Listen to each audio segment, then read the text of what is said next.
Hello everyone, welcome to our channel. Let's start.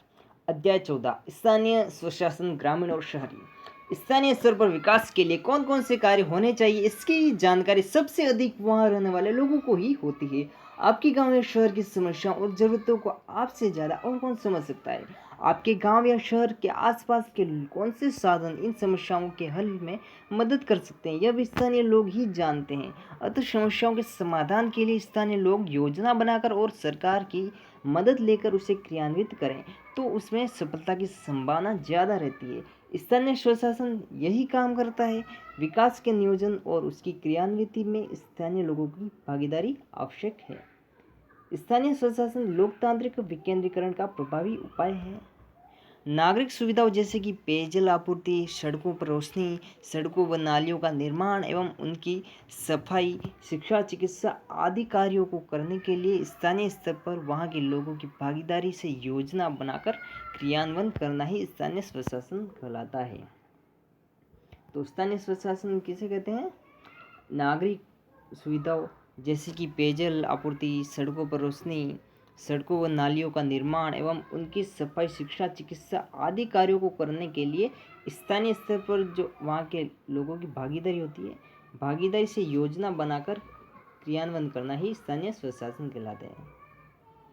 स्थानीय स्तर पर वहाँ के लोगों की भागीदारी से योजना बनाकर क्रियान्वयन करना ही स्थानीय स्वशासन कहलाता है। इन सभी सुविधाओं के लिए नागरिक सुविधा जो भी होती है, पेयजल आपूर्ति, सड़कों पर रोशनी, सड़कों व नालियों का निर्माण करना आदि, ठीक है।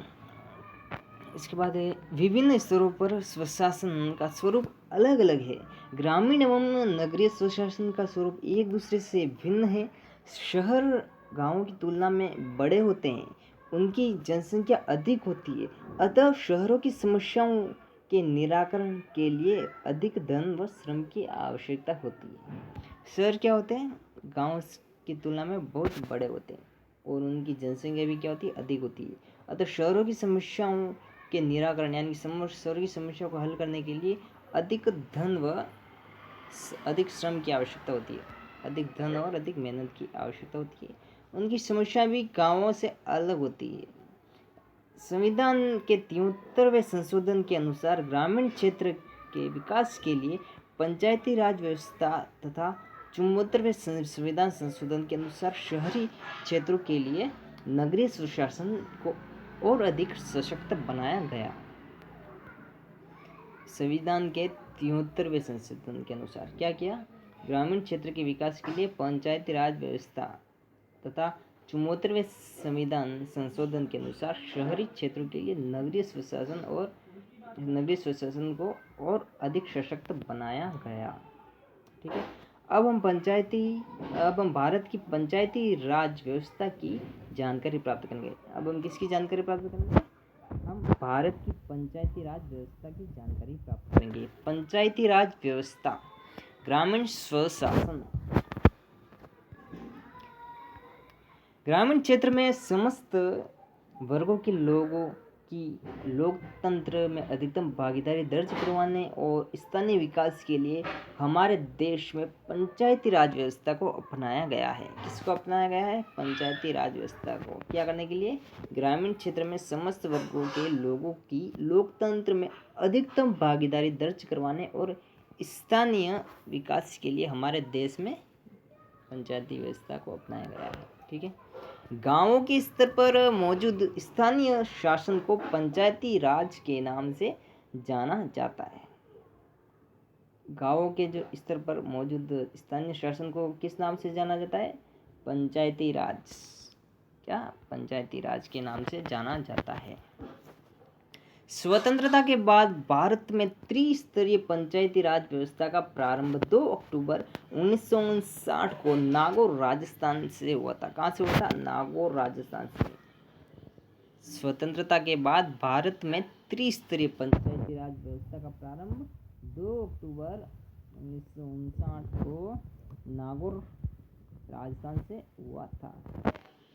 पंचायती राज व्यवस्था के अंतर्गत देश की ग्रामीण जनता सरकार के कार्यों में भाग लेती है। ग्रामीण जनता की यह भागीदारी चुनाव प्रक्रिया में भाग लेने से शुरू होती है। इसके बाद ग्राम सभा की बैठकों में सम्मिलित होने, निर्णय लेने में अपना सहयोग देने, जन सुविधा व सार्वजनिक स्थानों की सामूहिक देखरेख करने तथा स्थानीय समस्याओं का समाधान करने जैसे सभी क्षेत्रों में यह भागीदारी महत्वपूर्ण है। ग्रामीण स्वशासन त्रिस्तरीय संरचना है। इसमें सबसे पहले स्तर पर गांव की ग्राम पंचायत का गठन होता है। किसका गठन होता है? ग्राम पंचायत का गठन होता है। ठीक है,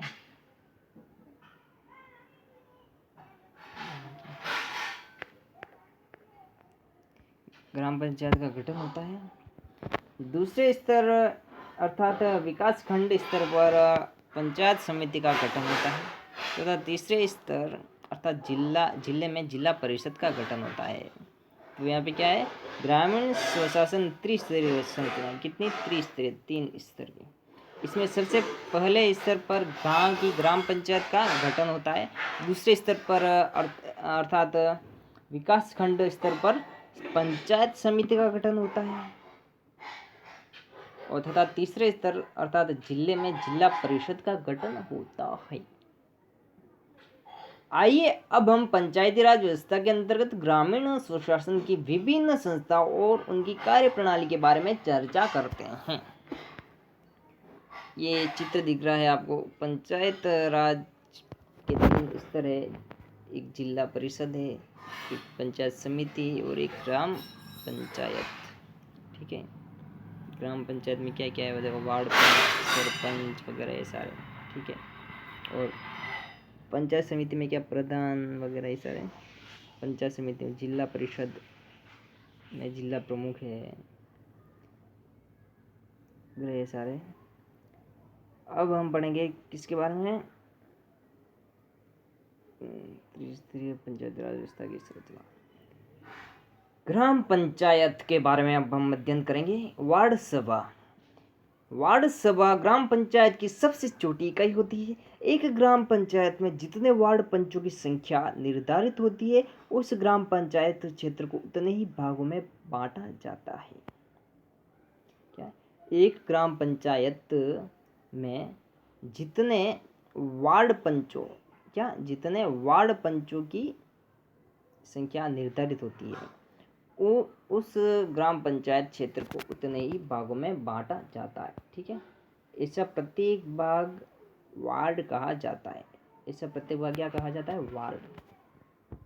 उस वार्ड के समस्त वयस्क महिला पुरुष मतदाता अपना एक प्रतिनिधि चुनते हैं, जो उस वार्ड का वार्ड पंच कहलाता है। क्या कहलाता है? वार्ड पंच। ठीक है, प्रत्येक वार्ड के मतदाताओं की सभा को वार्ड सभा कहते हैं। वार्ड सभा की अध्यक्षता वार्ड पंच द्वारा की जाती है। वार्ड सभा के माध्यम से ही वार्ड के विकास की योजनाएं बनाई जाती है तथा उनको लागू करवाने के लिए प्रस्ताव ग्राम पंचायत को भेजे जाते हैं। ग्राम पंचायत की स्वीकृति से यह प्रस्ताव क्रियान्वित किए जाते हैं। अब यह चित्र एक ग्राम पंचायत का निर्वाचन क्षेत्र एवं उसके वार्ड सीमा, जो कि ये सारी ऐसी सीमाएं है, वार्ड सीमा है अलग अलग। ठीक है, और ग्राम सीमा कौन सी है? जो ये वाली सारी सीमाएं, जैसे ये ग्राम सीमा। ठीक है, और ग्राम पंचायत सीमा, ग्राम पंचायत सीमा में पूरी ग्राम पंचायत सीमा आ जाएगी। और ग्राम पंचायत में जैसे कि पी का मतलब ये वाली ग्राम पंचायत, सामरेड कला वगैरह ये। और वार्ड सीमा जैसे वार्ड 15, 14, 13, 12, 10, 11, 9 इस प्रकार से वार्ड सीमा होती है। ठीक है, ग्राम पंचायत मुख्यालय, इन सब का ग्राम पंचायत मुख्यालय कहाँ है? तो सामरेड कला। तो इसको पी से प्रदर्शित किया गया है। ये एक हिसाब से नक्शा है एक ग्राम पंचायत का निर्वाचन क्षेत्र एवं उसके वार्ड नक्शा है। ठीक है, ग्राम पंचायत सामरेड कला का, पंचायत समिति जम्वा रामगढ़ जयपुर का। अब वार्ड सभा उस वार्ड से संबंधित लोक उपयोगी सेवाओं जैसे सामुदायिक नल एवं कुएं, सफाई के कूड़ेदानों आदि के लिए स्थानों का सुझाव देना, साक्षरता, शिक्षा, स्वास्थ्य, बाल विकास व पोषण के कार्यों को बढ़ावा देने जैसा कार्य करती है। कौन कार्य करती है सर? वार्ड सभा। ठीक है।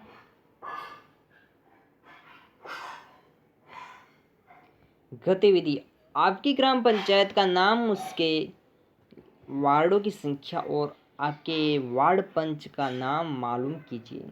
आपके ग्राम वार्ड में आयोजित की जाने वाली वार्ड सभा बैठक का अवलोकन कीजिए तथा कक्षा में चर्चा कीजिए। अब ग्राम सभा, किसी ग्राम पंचायत क्षेत्र की मतदाता सूची में दर्ज मतदाताओं की सभा को ग्राम सभा कहते हैं। ग्राम सभा किसे कहते हैं? किसी ग्राम पंचायत क्षेत्र की मतदाता सूची में दर्ज मतदाताओं की सभा को ग्राम सभा कहते हैं। अर्थात गांव का कोई भी ऐसा स्त्री या पुरुष जिसकी उम्र 18 वर्ष या उससे अधिक हो और जिसका नाम गांव की मतदाता सूची में दर्ज हो और जिसे मतदान करने का अधिकार प्राप्त हो, वह ग्राम सभा का सदस्य होता है। ग्राम सभा का सदस्य कौन होता है? गांव का कोई भी ऐसा स्त्री या पुरुष जिसकी उम्र क्या है? 18 वर्ष, ठीक है, या उससे अधिक हो और जिसका नाम गांव की मतदाता सूची में दर्ज हो तो जिसे मतदान करने का क्या हो? अधिकार, ठीक है, वह ग्राम सभा का क्या कहलाएगा? सदस्य होता है। ठीक है। ग्राम के विकास की सभी योजनाएं ग्राम सभा की बैठक में ही बनाई जाती है, जिनकी क्रियान्विति ग्राम पंचायत करती है। इस क्रियान्विति का मूल्यांकन भी ग्राम सभा ही करती है। ग्राम सभा की बैठक प्रत्येक 3 माह में एक बार अर्थात वर्ष में 4 बार होती है। ग्राम सभा की बैठक कब होती है? प्रत्येक 3 महीने में एक बार और एक बार अर्थात वर्ष में 4 बार होती है। ठीक है। ये चित्र दिख रहा है आपको, इसमें क्या हो रहा है? ग्राम सभा की बैठक का एक दृश्य है। ग्राम सभा हो गया। अब है ग्राम पंचायत। किसी भी बड़े गांव में या आसपास के कुछ छोटे गांवों को मिलाकर एक ग्राम पंचायत बनाई जाती है।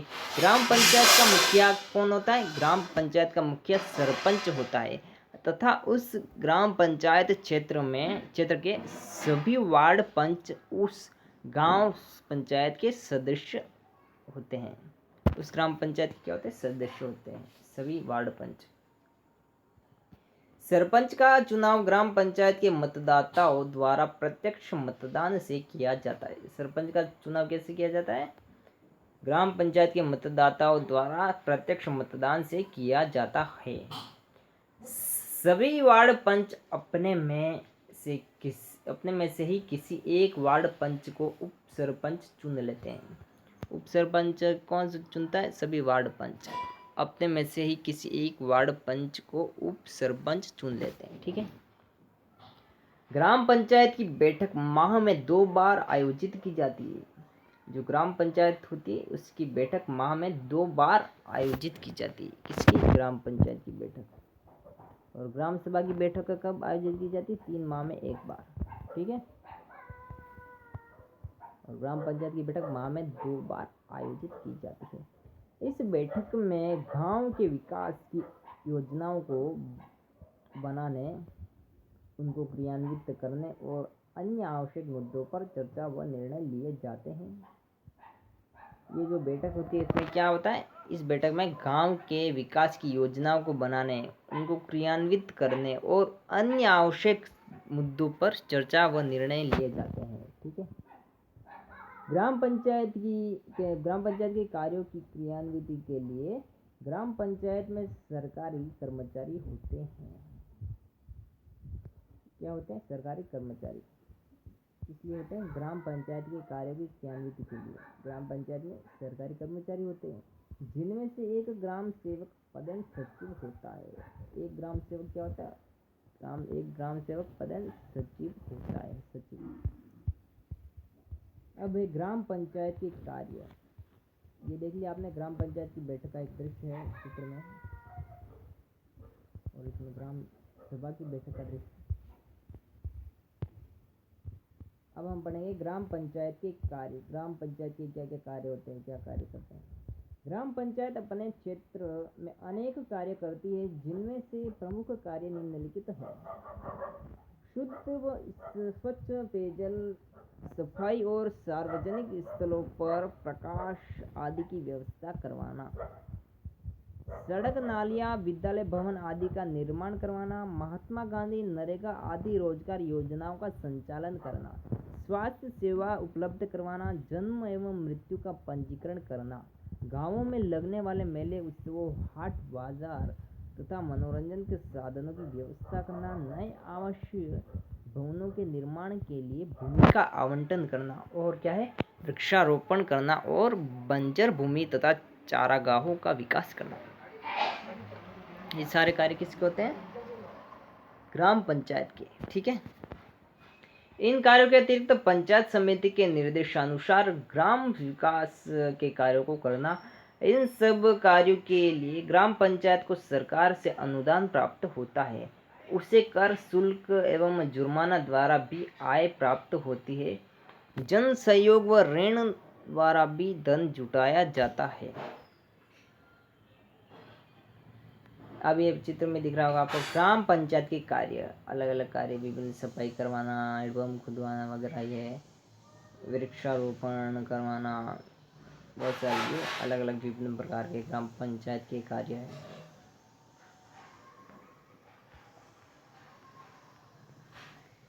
अब हम पढ़ेंगे ग्राम सचिवालय के बारे में। ठीक है। ग्राम सचिवालय व्यवस्था के अंतर्गत प्रत्येक माह की 5, 12, 20 व 27 तारीखों को ग्राम पंचायत स्तरीय कर्मचारी जैसे ग्राम सेवक, पटवारी, कृषि पर्यवेक्षक, ANM, हैंडपंप मिस्त्री आदि दिन भर ग्राम पंचायत मुख्यालय पर उपस्थित रहते हैं। ये कर्मचारी सरपंच की अध्यक्षता में गांव के लोगों की समस्याएं सुनते हैं। किसकी अध्यक्षता में? सरपंच की अध्यक्षता में गांव के लोगों की समस्याएं सुनते हैं और उनका समाधान करते हैं। इस प्रकार इन तारीखों में लोग ग्राम पंचायत मुख्यालय पर उपस्थित होकर अपनी समस्याओं का समाधान करवा सकते हैं। गतिविधि। आपकी ग्राम पंचायत के सरपंच एवं उप सरपंच का नाम मालूम कीजिए। क्या नाम करना, क्या मालूम करना? नाम सरपंच का। अपने शिक्षक की सहायता से ग्राम पंचायत की मॉक बैठक आयोजित कीजिए। ठीक है। अब हम पढ़ेंगे पंचायत समिति के बारे में। हमारे राजस्थान राज्य को विकास की दृष्टि से 33 जिलों में विभाजित किया गया है और प्रत्येक जिले को विकास खंडों में बांटा गया है। राज्य में प्रत्येक विकास खंड स्तर पर पंचायत समिति का गठन किया गया है। विकास खंड में शामिल सभी ग्राम पंचायतों को मिलाकर पंचायत समिति का गठन होता है। पंचायत समिति का मुखिया प्रधान कहलाता है। प्रत्येक पंचायत समिति क्षेत्र को वार्डों में विभाजित किया गया है। प्रत्येक वार्ड के मतदाता अपने एक प्रतिनिधि का निर्वाचन करते हैं। प्रत्येक वार्ड के मतदाता क्या करते हैं? अपने एक प्रतिनिधि का निर्वाचन करते हैं। जो पंचायत समिति का सदस्य होता है, ये सदस्य अपने में से ही किसी एक सदस्य को प्रधान व एक सदस्य को उप प्रधान के रूप में निर्वाचित करते हैं। कौन करता है? पंचायत समिति के सदस्य।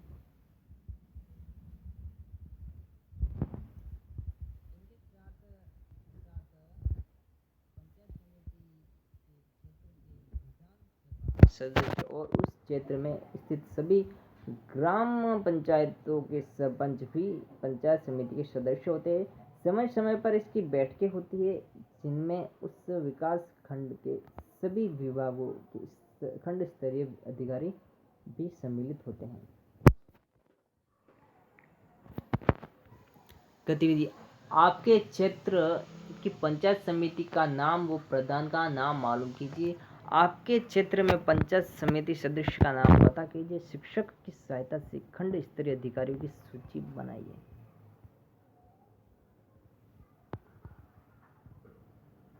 कार्य अपने क्षेत्र की पंचायतों के कार्यों की समीक्षा व पर्यवेक्षण करना, किसानों के लिए उत्तम खाद बीज उपलब्ध करवाना, प्रारंभिक शिक्षा की व्यवस्था करवाना, सरकार के विभिन्न विभागों द्वारा संचालित योजनाओं को आवश्यकतानुसार क्रियान्वित करवाना पंचायत समिति के कार्यों में शामिल है। खंड विकास अधिकारी यानी कि बीडीओ, पंचायत प्रसार अधिकारी और अन्य अधिकारी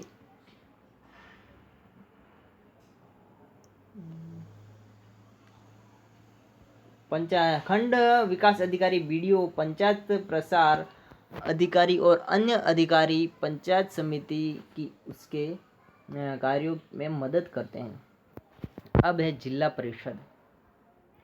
ग्रामीण विकास की दृष्टि से प्रत्येक जिला में जिला परिषद बनाई गई है, जो पंचायती राज व्यवस्था की तीसरी और सर्वोच्च इकाई है। एक जिले की सभी पंचायत समितियों को मिलाकर उस जिले की जिला परिषद का गठन होता है। इसका कार्यालय जिला मुख्यालय पर होता है। जिला परिषद जयपुर का बताया गया है यहाँ पे, जिला जयपुर का। इसमें ग्राम पंचायत विभिन्न प्रकार की अलग अलग ग्राम पंचायतों से मिलकर क्या जिला परिषद का गठन किया गया है। पंचायत समिति जमवा रामागढ़, ये पंचायत समिति कौन सी है? पहली पंचायत समिति देखो, एक है पंचायत समिति जमवारागढ़ और दूसरा है पंचायत समिति बस्सी, तीसरा पंचायत समिति आमेर।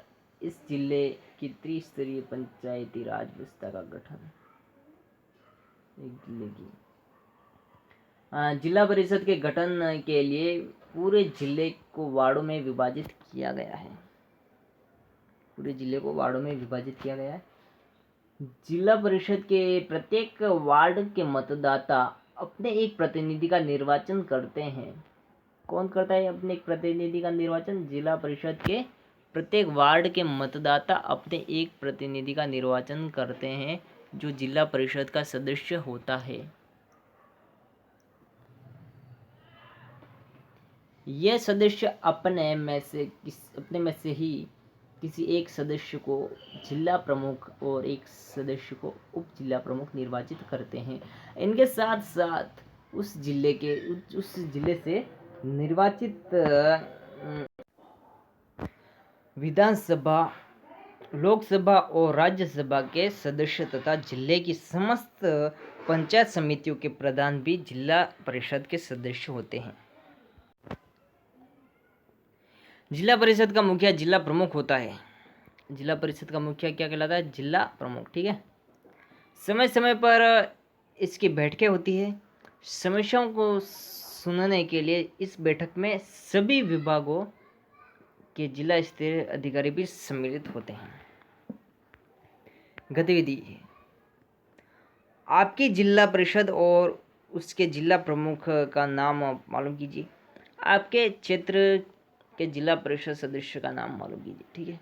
कार्य, जिला परिषद ग्राम पंचायत एवं राज्य सरकार के बीच कड़ी का कार्य करती है।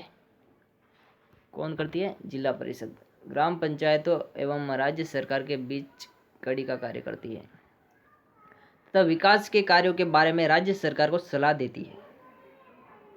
विकास के जो भी कार्य होते हैं उसके बारे में क्या करती है? राज्य को सलाह देती है। ठीक है।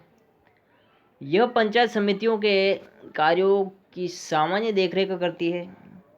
यह क्या करती है? पंचायत समिति के जो भी कार्य होते हैं, पंचायत समिति के कार्यों की सामान्य देखरेख करती है। यह संपूर्ण जिले की विकास योजनाएं बनाती है तथा जिले में होने वाले विकास कार्यों का निरीक्षण तथा पर्यवेक्षण करती है। मुख्य कार्यकारी अधिकारी, सीईओ व अन्य अधिकारी जिला परिषद की उसके कार्यों में मदद करते हैं। बच्चों, अब आप यह बात भली भांति समझ गए होंगे कि पंचायती राज व्यवस्था में ग्रामीण मतदाता निम्नलिखित जनप्रतिनिधियों का अपने मत से चुनाव करते हैं। वार्ड पंच, सरपंच, पंचायत समिति सदस्य और जिला परिषद सदस्य, इन सबका कार्यकाल 5 वर्ष होता है। इस प्रकार पंचायती राज व्यवस्था ग्रामीण जनों की लोकतंत्र में भागीदारी व क्षेत्र के संसाधनों के समुचित वितरण द्वारा भारत के विकास में बड़ी भूमिका निभा रही है। अब हम बढ़े नगरीय स्वशासन के बारे में। ठीक है, जो कार्य ग्रामीण क्षेत्र में ग्राम पंचायत द्वारा किए जाते हैं शहरों में इस प्रकार के कार्य नगर पालिका, नगर परिषद या नगर निगम करती है। शहरों में स्थानीय स्वशासन की संस्थाओं का स्वरूप वहाँ की जनसंख्या के अनुसार निश्चित किया जाता है। 20,000 से अधिक एवं 1 लाख से कम जनसंख्या वाले नगर में नगर पालिका, 1 लाख से अधिक किंतु 5 लाख से कम जनसंख्या वाले नगर में नगर परिषद तथा 5 लाख या उससे अधिक जनसंख्या वाले नगर में नगर निगम होता है। उदाहरण के लिए जनसंख्या के आधार पर नाथद्वारा में नगर पालिका, भरतपुर में नगर परिषद तथा अजमेर में नगर निगम कार्यरत है। नगर पालिका, नगर परिषद या नगर निगम के गठन के लिए इनके क्षेत्र को वार्डों में बांट दिया गया है। प्रत्येक वार्ड के मतदाता अपने एक प्रतिनिधि का निर्वाचन करते हैं जो कि पार्षद कहलाता है। ये पार्षद इन संस्थाओं के सदस्य होते हैं। इनके साथ साथ उस क्षेत्र के लोकसभा व विधानसभा के सदस्य तथा कुछ मनोनीत लोग भी इनके सदस्य होते हैं। निर्वाचित पार्षद अपने में से ही किसी एक पार्षद को अपना मुखिया और एक को उप मुखिया चुनते हैं। नगर पालिका का मुखिया अध्यक्ष, नगर परिषद का मुखिया सभापति और नगर निगम का मुखिया मेयर या महापौर के नाम से जाना जाता है। इनका कार्यकाल 5 वर्ष का होता है। समय समय पर होने वाली बैठकों में ये पार्षद अपने शहर की विकास योजनाओं, समस्याओं आदि पर चर्चा करके निर्णय लेते हैं। ये अपने क्षेत्राधिकार के विषय पर नियम उपनियम भी बनाते हैं। गतिविधि, आपके नगरीय निकाय का नाम तथा उसके वार्डों की कुल संख्या मालूम कीजिए। आपके क्षेत्र की वार्ड संख्या और पार्षद का नाम मालूम कीजिए। आपके नगरीय निकाय के मुखिया का पद नाम व मुखिया का नाम मालूम कीजिए। कार्य, इन शहरी संस्थाओं के कार्य 2 तरह के होते हैं। कुछ कार्य अनिवार्य होते हैं, जैसे शहर के लिए शुद्ध पानी की व्यवस्था करना, सड़कों पर रोशनी और सफाई की व्यवस्था करना, जन्म मृत्यु का पंजीकरण करना, दमकल की व्यवस्था आदि कार्य इन्हें करने ही पड़ते हैं। कुछ कार्य ऐसे भी हैं जिन्हें करना इन संस्थाओं की इच्छा पर निर्भर करता है, जैसे सार्वजनिक बाग, स्टेडियम, वाचनालय, पुस्तकालय का निर्माण करना, वृक्षारोपण, आवारा पशुओं को पकड़ना, मेले, प्रदर्शनियों का आयोजन, रेन बसेरों की व्यवस्था आदि। इन संस्थाओं को इनके कार्य में मदद देने के लिए अधिशासी अधिकारी या मुख्य कार्यकारी अधिकारी या आयुक्त, इंजीनियर, स्वास्थ्य अधिकारी, राजस्व अधिकारी, सफाई निरीक्षक आदि होते हैं। इस प्रकार से ये नगरीय संस्थाओं के प्रमुख कार्य हैं। ठीक है,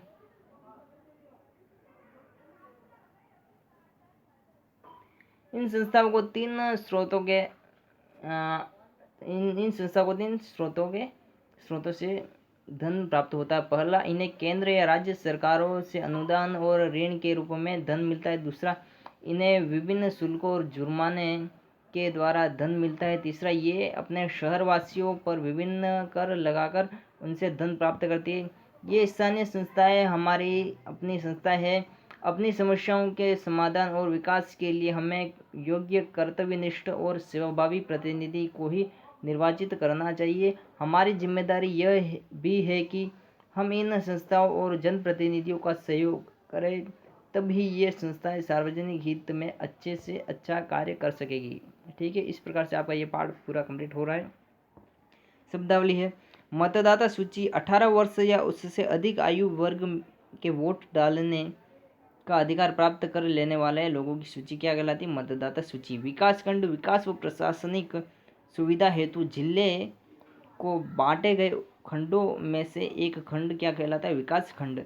निर्वाचित यानी कि मतदाता द्वारा चुना गया पदाधिकारी। मनोनीत यानी कि पदाधिकारी द्वारा नियुक्त किया गया।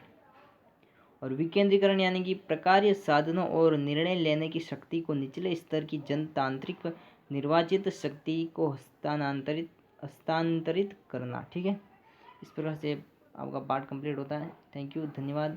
वीडियो अच्छा लगा तो प्लीज़ लाइक करें, शेयर करें, कमेंट करें। जय हिंद, जय भारत, वंदे मातरम।